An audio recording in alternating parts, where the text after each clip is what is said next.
What is up, guys? Fresh Powder here, but you can call me Daniel. I've got my Christmas jumper on. It's a reindeer with jingle bells.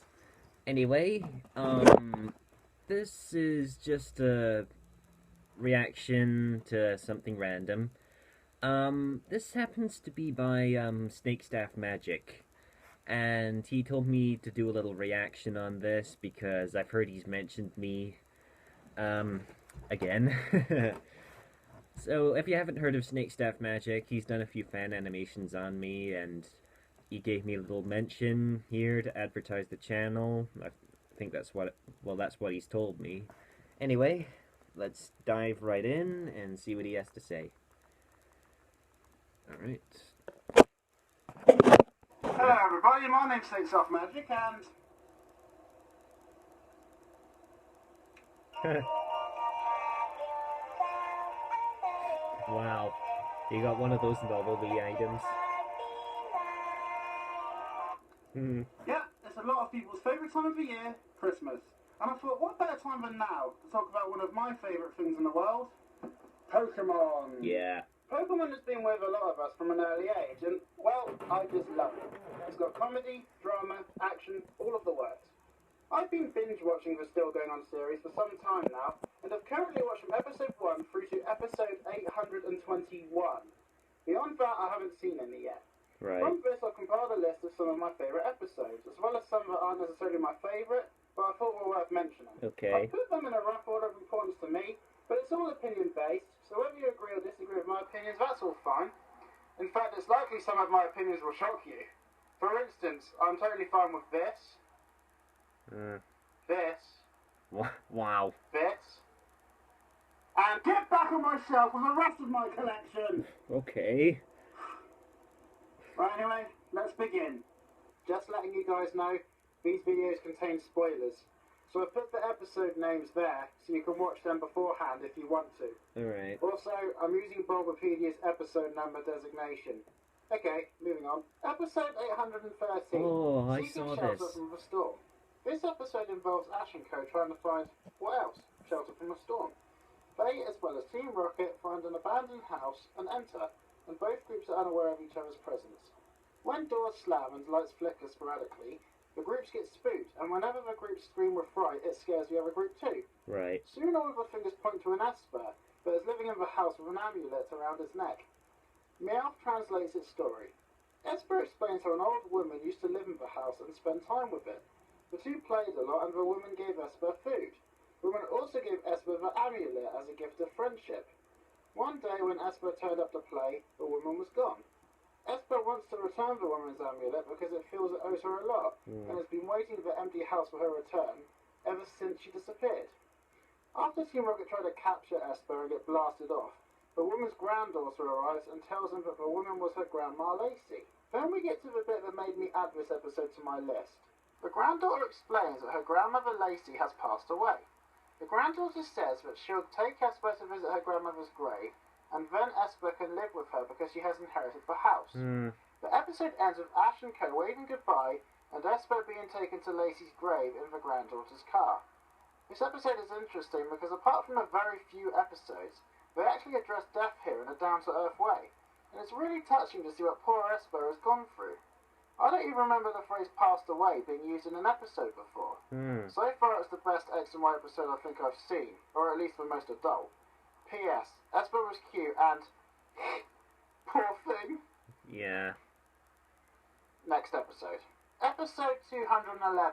Fly Me to the Moon. Not seen this one. Now, I haven't rewatched this episode to give it this review, but the fact that I remembered it 602 episodes later must mean I liked it. Ash, Misty and Brock are travelling through Johto, and they reach an island where a man has a lot of Pidgey. Most of them seem lazy, but one, nicknamed Orville, has a dream of flying to the sun, or at least higher than any Pidgey has gone before. The gang wants to help it fulfill its dream. Jessie and James want to capture Orville, and Pikachu naturally, but rather touchingly, Meowth wants to help Orville achieve his dream too. During the night, Meowth gives Orville a headset so they can communicate when Orville tries to fly to the sun the next day. Ash, Misty, Brock and Orville's owner follow Orville in Team Rocket's hot air balloon as he flies upwards. They fly so high that eventually they have to wear oxygen masks. Orville doesn't wear one and even seems to make it into the atmosphere, as frost begins to cover his feathers. Jeez. During all of this, Meowth is constantly giving Orville motivational speech. Orville gets a glimpse of space and then begins to fall. Eventually, Meowth appears to give Orville an oxygen mask and revive him. The episode ends with Meowth and Orville sitting next to each other at night, watching the moon and sharing a heartwarming scene.